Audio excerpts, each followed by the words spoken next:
Yo, what is up, YouTube?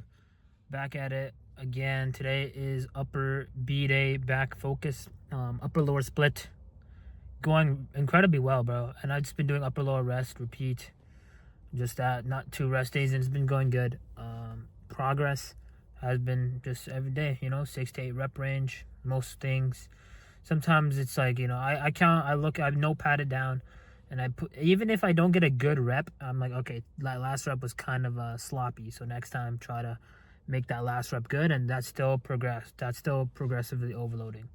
But yeah, man, still gotta trim my beard, but we lazy as hell.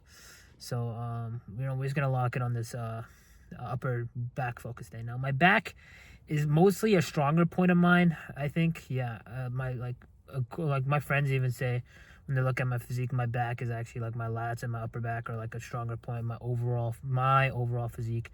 Now, obviously, just because it's a stronger point doesn't mean I'm not gonna hit it at all. I still have a back focus day. I still have an arm focus day, and I still have a chest focus day. And yeah, man. After this year of lifting, we'll see how this bulk goes, man. I just want to get bigger, and then when I do my next second cut, we'll see where my actual weak points are, my strengths, and then we'll readjust just like that. So yeah, man. Your first 3 years of lifting, even two, even though I hit 3 years of lifting, if you still have a weak point, obviously focus on the weak points first by putting in the beginning of your workout. But you just look at you pose, you see what your weak and strong points are, and then yeah, just do that. Now, even though my back is a stronger point of mine, I still have a back day because I still feel like everything's a weak point, because I'm not at that level yet that I think I can be at. And yeah, man, start sooner than later, guys. I'm telling you, bro. Like, I'm already 21, and I started when I was 18, and 18 very inconsistently when I was 19.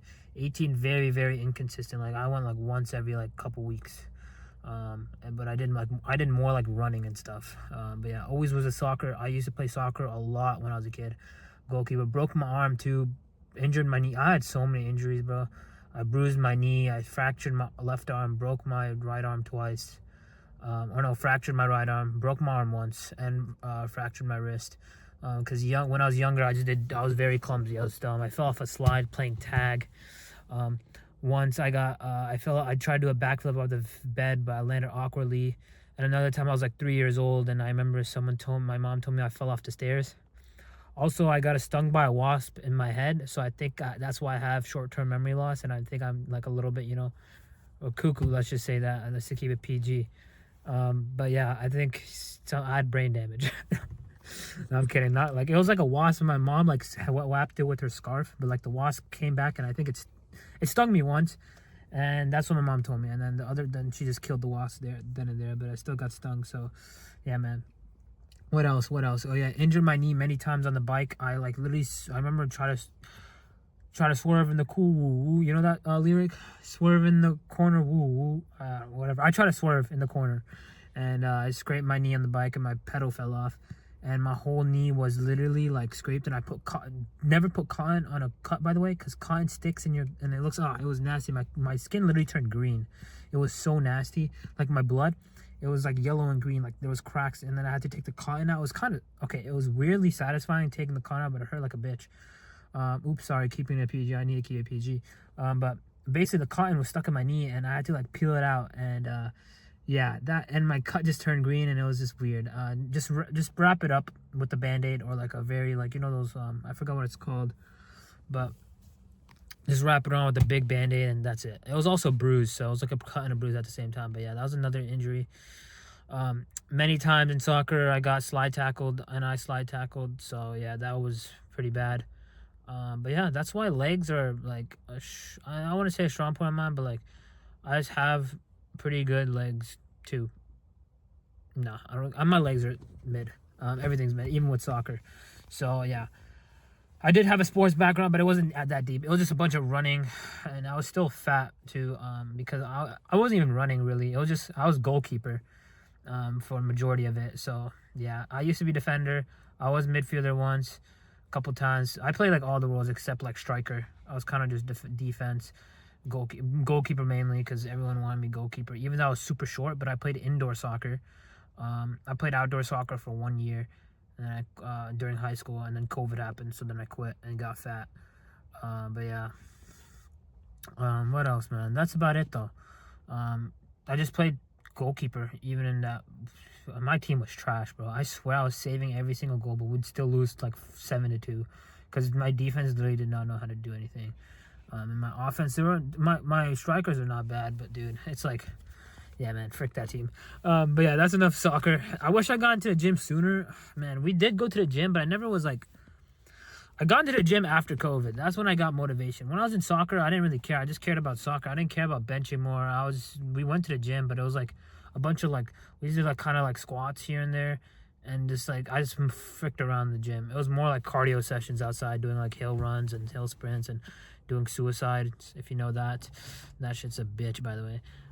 PG, again, I need to keep PG. But yeah, that's about it. So that's my background. Nothing crazy. No, I was pretty dog crap at soccer. But goalkeeper I was alright. But that's about it. Let's lock in here. I don't know why I went on a rant about injuries and like past, but I just felt like it, I guess. And when I broke my arm in 3rd grade, that fell off a slide, dude, that was bad. Oh my god, I was playing tag, and dude, I still have the scars. Look, I don't know if y'all can see, but I still have a scar on my wrist right there. As you can see it a little bit. I just have like scar like right here from like the surgery. And man, I remember taking off the cast. They literally used like a chainsaw, like zzz, like a, you know, like a pizza cutter. It was like that, but like it was like, you know, it was with electrical like pizza cutter, I guess you say. I forgot what it's called, but it was kind of like something, zzz, and it just chopped, and I felt like it was just a cast. They just take it off, and I mean when the cast came off, oh my god, dude, my arm was like, there was a pure dead skin. It was like compared to my other arm, it was like completely dead. It was like dead skin. It looked, but then when we took the dead skin off, it looked like white. It looked crystal clear. It was weird. And he had to, then there was like, they put band-aids too, because they cut it, like, you know, when they did surgery, they took it off. Ugh, that shit like kind of stung me, but they take it off quick.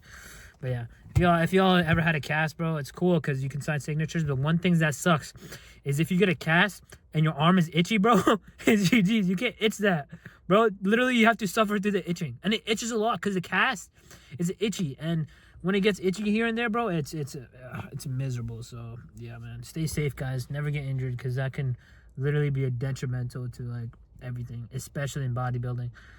Because man, you never want to get injured, or else you're just gonna like tear anything, bro.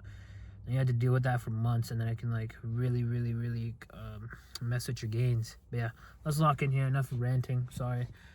But yeah, man, upper day B, gonna be doing a row, a lat pull down, and then hit the chest, arms for last, chest and shoulders in the middle. Yeah, let's lock in. Yo, what is up, YouTube? Sorry for not uploading yesterday. I know. I said I would, but I didn't. But back to this video, okay? Listen, right here, look at this. 25 pounds, 5 pounds, and a 2.5 pounds. I'm always trying to progress no matter what, okay?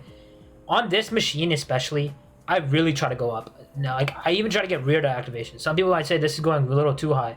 And yes, I do yoink myself. As you can see, my legs up a little bit. Right there, I got a cheat rep as well. But hey, I am trying my best, all right? It wasn't the best. I am sloppy on this exercise. But my back is also one of my stronger points. Even if I'm like sloppy on it. I think back is just easy. You just gotta fucking row, and then pull down. That's it, bro. I do talk about different planes, by the way. At the end of my video, so I'm gonna be talking about that hella. So if you want to skip to the end and know about sagittal and frontal plane pull, like I literally talk all about it. And yeah, I'll explain everything. So yeah, you'll get an in-depth guide about that and what I do and what my thoughts and opinions are about that. And it's really, it's honestly, I numb it down. It's very simple. No need to overcomplicate sagittal, frontal plane pulls and all that shenanigans. All right, especially if you're newbie gains, like you haven't even hit 3 to 4 years of gym, and you don't even know what your strength and weaknesses are. So yeah, literally here too, I'm microloading. As you can see, I got a 5 pound and a 2.5 pound. Because this thing goes up by 10 pound increments. So obviously I have to microload some way, my own way. So I do this 5 and 2.5 pounds. And I think, bro, my lat pull down form is honestly amazing. I love this. This is good form. Whoever's telling me this is not good form, I don't care, bro. I get a little bit of swing, that's fine. And I get like, you know, I get it all the way past my chin sometimes. And if I don't get it past my chin, at least try to do partials. And as you can see, that's the worst part. It gets stuck and look what happens here. Boom, all the plates fall. By the way, that guy who just walked by me, he's the biggest guy I've ever seen. With arms wise, this guy has the biggest freaking arms I've ever seen in my entire life. But yeah, right here, use wrist reps. Why you're not using? If you're not using wrist reps, you are behind, brothers. If you're trying to work your forearms, work them directly. And people who say that, oh, your forearms are weak, they're a lagging point. Shut the hell up. A lot of it is genetics, and people who just press heavy tend to have really good form. So up to you if you really want to hit it or not. But I say do it anyway. But yeah. Sorry, another late upload, so I'm kind of tired, and I don't even know what to talk about really. There's nothing really on my mind. Yeah, I don't know, bro. Fuck. Just one of those days where it's like, I was just locked in. Thankfully, this time the plates didn't fall. Again, microloading this machine. I really want to hit 3 plates. Most people on this machine honestly be hitting 5 to 6 plates. I can't lie. Literally most, like I've seen all the influencers I see doing this, I do 5 to 6 plates at least. But hey, we're almost hitting the 3 plate mark, so I'm excited. Honestly, I could probably do 3 plates, but I would ego it for like 3 reps, which I'm not there to do. I gotta get at least 6 reps. 6 is my rep range. And honestly, I could have done better today with the chest movement. I was kind of like fatiguing myself. Or I was fatiguing myself. Not even fatiguing myself. I was mentally fatigued a little bit, I think. I was like, you know what? I got the back movements done. Now it's like, that subconscious feeling. It wasn't like, obviously, when I wanted it, I'm going to hit the set. There's nothing that's more happier than what I do in the gym. But subconsciously, I was thinking, okay, maybe I can't like just do like 6 reps and you're done. Your rep range is 6 to 8, but today you can get 6. You don't even gotta get 8. But yeah, man, bro, I'm looking bigger. As you can see, look at just my freaking chubbiness. I am getting bigger. But my stomach is also getting bigger, so that's not a good thing.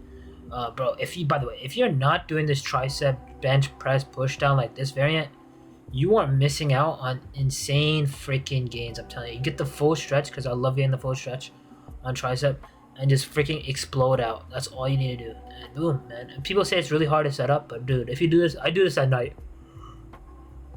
Oh, sorry, bro. I'm so sorry. But I do this at night, so like people can't really tell. Or people, people can't really tell. It doesn't take up space. So yeah, that's just my thoughts. My wrist does bend a little bit, as you can see, which is fine, honestly. Wrist flexion is a little fine on tricep movements, as long as you're really trying to squeeze the eccentric, or not milking it, just squeezing it and really trying to get the full contraction. I do really think you benefit in triceps, because locking out. Why do they say when it comes to chest movements, don't lock out because you're trying to hit the chest, but when you lock out, you're hitting more triceps? That's the same freaking concept when it comes to just hitting triceps in general. Lock out a little bit, then you'll do good. Again, another micro load, because they have rusty ass cables here. I can't lie. The cables are freaking dog shit. So what I gotta do is I gotta freaking, this is the only like type of stack they have here. That's the only thing I can use for cable. Every other cable is like greasy, rusty. It's when you move when you pull up a cable, it's like, oh shoot, it's like kind of crunchy. Yeah, most of the cables are like that, except this one. So they need to fix up the cables here. They got insane equipment, but man, Joe, you need to get some good ass freaking cable machines, or cable equipment, because your shit is getting greasy. But yeah, am I thinking about changing my movement? I changed this bicep movement. I finally went back to cable curls. I was doing hammer dumbbell, didn't really frick with it. I was doing 2-time preacher curl, just different variant, but didn't frick with that either. And honestly, I frick with this the most. So yeah. Also, this ladder raise machine is so goated. I do 10 stack here, or 10 pound. They look 40 pound, but like 10 stack. So yeah, my form is not the best, or the last couple reps my form wasn't the greatest, but I do try my best. All right. But that's all she wrote for this one, guys. Nothing on my mind as of right now, because it's 4 a.m. and I lost a bunch of Valorant games, and back to the normal. Still trying to become immortal. I'm not immortal yet. Still stuck in the ascendant freaking rankings. But hey, I did end up actually getting 3 match MVPs at the end. But the 4 games I played before, oh my god, I'm not gonna lie, I was mentally fricked, and I got like 9. I was like triple double negative. I didn't even get double digit kills. So yeah, that's on me. But hey, it is what it is. Sometimes you succeed, sometimes you fail. But you gotta enjoy the journey, just like the back of my shirt. See that guy? lifting a goddamn stone. That's what I gotta be doing. But yeah, I'll catch y'all later and enjoy the frontal sagittal plane talk at the end. Whew, another workout, another day complete. Now I want to just quickly go over this. Firstly, let's talk about this. Okay, so my lateral raise at the end, the form at the last couple reps were bad, but it's okay. Most throughout the range of motion, I did good. I do unilateral movement for that, so that means 1 hour at a time unilateral. Bilateral means if you do it at the same time, right? I might switch it out later on because there is a better lateral raise machine there, but I want to try unilateral for a bit. I'll keep it still, keep it staying. I didn't really progress on that much. I already upped the weight once. It goes up by 5-pound increments, so the next time I'll probably up it by 2.5. By the way, I am microloading's finals boss right now because holy crap, if you look at every single freaking lift, no matter if it was cable, I literally put like 5-pound plate, 2.5-pound plate. Like I've been like microloading my ass off. And you should be doing that too. So every day you feel like you've progressed or you're progressing with good form, good range of motion. Really trying to get that deep stretch and then boom, you know, going like actually deep stretch. I'm not saying half rep that, especially for chest. Don't half rep that, bro. Go full. Back to back. You can go 90 degrees, but if you go in past there, you get reared out. And I'll probably talk about my, my voiceover, but the extreme row I kind of go a little bit too back. My form got a little bit sloppy. But that's why I like record myself the last couple reps and I get it. I might go in a T-bar row later on. Right now, I really like that row machine and I want to just get 3 plates on each side. That's my goal. And speaking of rows and stuff, so sagittal plane and frontal plane. This has been talked about so much. I just want to quickly go over this. Frontal plane is like a lat pull down or a pull up. Sagittal plane is anything that's like people do unilateral rows or like a type of rowing movement where it's like one arm and you go down, or like the JPG lat pull down where it's like one arm and you go like, you go down like that with that. Now they both have their benefits, but at the end of the day, no matter what plane you do, all your fibers are being activated. All your fibers, okay?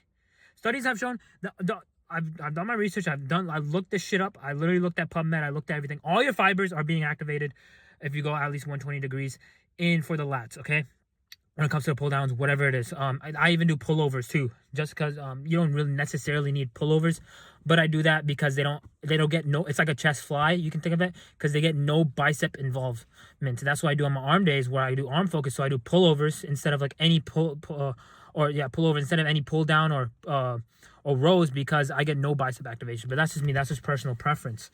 Now for sagittal plane, I do something sagittal plane. It's a low row or any type of row, like a lat row or whatever.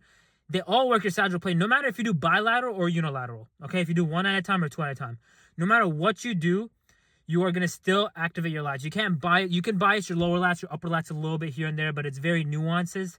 You gotta be 3 to 4 years lifting and see actually how your lats look, and then you can like, okay, maybe I need to work on my sagittal plane to get the lower lats a little bit, and then frontal plane for the upper lats and stuff like that.